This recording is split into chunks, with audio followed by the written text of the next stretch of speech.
السلام علیکم۔ یہاں آتش گاہ ٹیمپل جانے سے پہلے ہمیں ٹکٹ لینے پڑتے ہیں، جو کہ فی ٹکٹ جو ہے 4 منات کا ملتا ہے، جو کہ ہم نے لیے ہوئے ہیں یہاں پیچھے سے۔ تو ابھی ہم اندر چلتے ہیں۔ Thank you.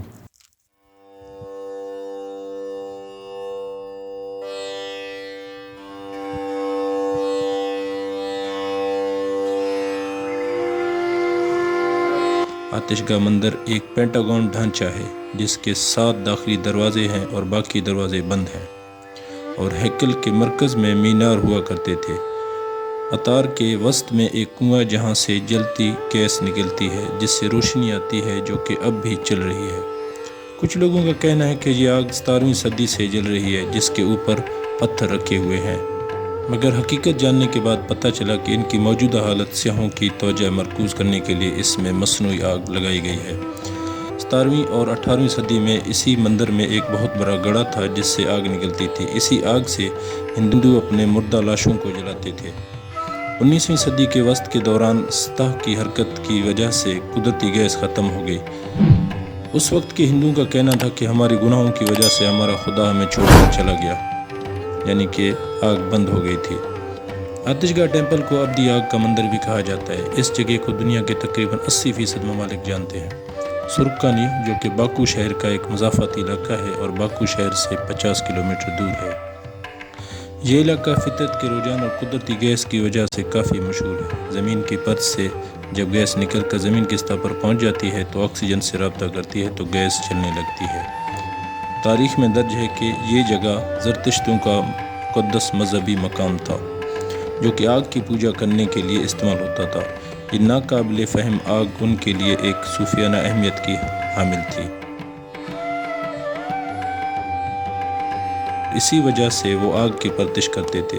اسلام کے فوراً بعد ہی زرتشتوں کے مندر کو مسلمانوں نے تباہ کر دیا۔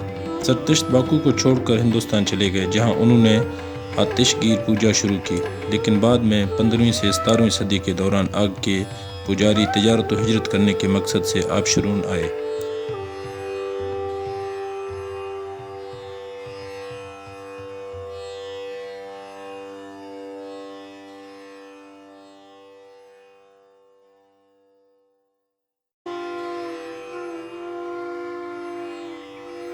یہاں پہ لکھا ہوا ہے For the centuries, Azerbaijan was the part of the Silk Road, the network of trading routes connecting Asia and Europe. It was the probably merchants who learned about the internal fires of the Sorkhani first.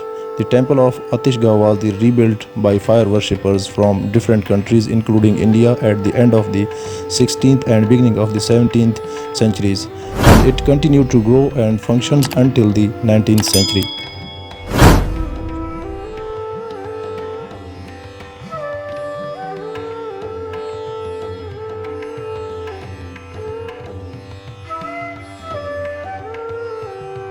مندر کی موجودہ شکل 17ویں صدی اور 18ویں صدی میں دوبارہ تعمیر کی گئی تھی، اور یہ آتش گاہ سکھوں، ہندوؤں اور زرتشتوں نے تعمیر کیا تھا۔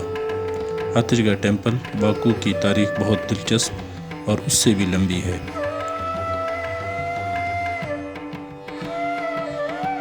پھر انہوں نے ہیکل کو دوبارہ تیار کرنا شروع کر دیا۔ انہوں نے مندر کا پہلا حصہ 1713 عیسوی میں تعمیر کیا، اور مندر کا مرکزی حصہ 1810 عیسوی میں ایک مشہور سوداگر کنجنگر کی مدد سے تعمیر کیا گیا۔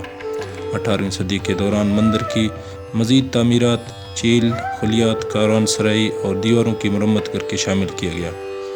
بعد میں 19ویں صدی میں ہیکل سے جو کچھ ملا وہ اب بھی یہاں موجود ہے۔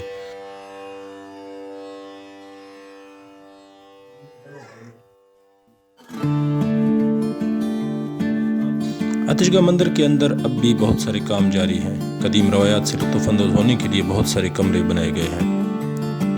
اس جگہ کو سرخانی کہتے ہیں۔ یہ لفظ تات زبان سے ہے، جو کہ فارسی سے ملتی جلتی ہے، جس کے معنی ہے چشمے والا سوراخ۔ آتش گاہ مندر میں بہت سارے سوراخ ہیں جس سے قدرتی گیس زمین کی سطح سے باہر نکلتی ہے۔ آتش کا مطلب ہے آگ اور گاہ کا مطلب ہے بستر، یعنی کہ بستر والی آگ۔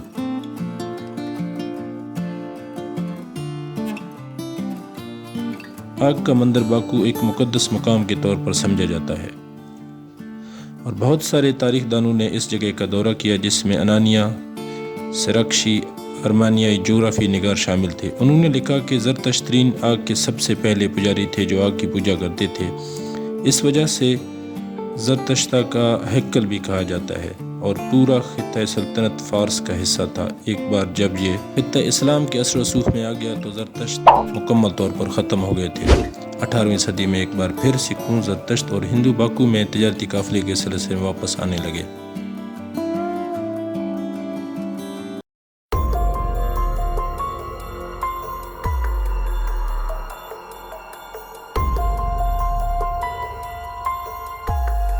اس خطہ کو تجارت کے لحاظ سے بے حد اہمیت حاصل ہے کیونکہ یہ تجارتی راستوں میں اکٹھے ہونے کی وجہ سے وسطی ایشیا کے راستے مغرب کو ہندوستان اور بر صغیر سے جوڑتا ہے۔ ہندوؤں کی آمد کے بعد 17ویں اور 18ویں صدی کے آخر میں ہیکل کی تزئین و آرائش کا کام دوبارہ شروع ہوا۔ زرتشترین آتش گاہ میں 14 سنسکرت، 1 فارسی اور 2 پنجابی نوشتہ جات شامل ہیں۔ فارسی لکھاوٹ میں متعدد گرامیٹیکل غلطیاں بھی ہیں۔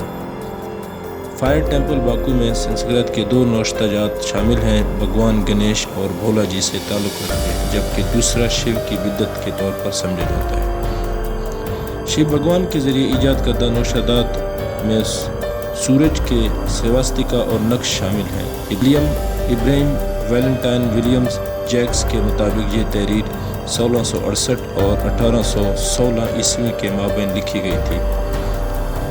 1969 میں آتش گاہ باکو کے سوراخوں کا شعلہ قدرتی طور پر جلتا رہا اور اب اس قدرتی ایندھن کو جلانے کے لیے اس میں گیس پائپ باکو شہر سے بچھائی گئی ہے۔